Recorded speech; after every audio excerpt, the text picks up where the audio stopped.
மக்கள் பார்க்க வராங்க. அதுக்கு ஒரே ஒரு காரணம்தான், அவங்க என் மேலே வச்சிருக்கிற அன்பும் பாசமும்.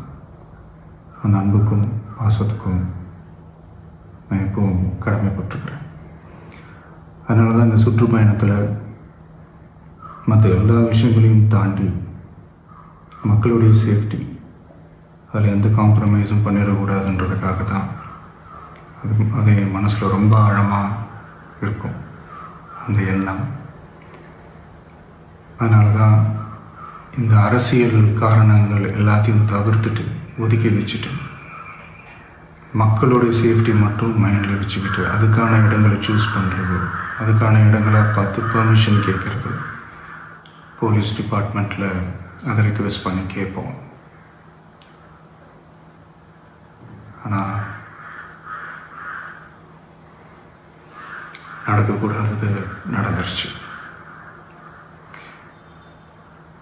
நானும் மனுஷன் தானே. அந்த நேரத்தில் அத்தனை பேர் பாதிக்கப்பட்டு இருக்கும்போது எப்படி அந்த ஊரை விட்டுட்டு என்னால் கிளம்பி வர முடியும்?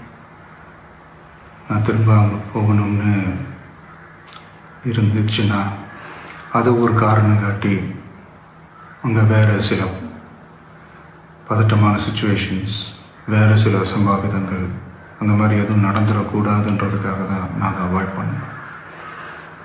இந்த நேரத்தில் சொந்தங்களை இழந்து தவிக்கிற அத்தனை குடும்பங்களுக்கும் என்னுடைய ஆழ்ந்த இரங்கலை தெரிவிச்சுக்கிறேன். எனக்கு தெரியும், என்ன சொன்னாலும் இது ஈடேயாகாதுன்னு எனக்கு தெரியும். ஹாஸ்பிட்டலில் ட்ரீட் பண்ணிகிட்ருக்கிற எல்லாருமே சீக்கிரமாக க்யூர் ஆகி வரணுன்றதை இந்த நேரத்தில் நான் வேண்டிக்கிறேன். கூடிய சீக்கிரமே உங்கள் எல்லாரையும் நான் சந்திக்கிறேன். லைக், ஷேர் அண்ட் சப்ஸ்கிரைப் பண்ணுங்கள்.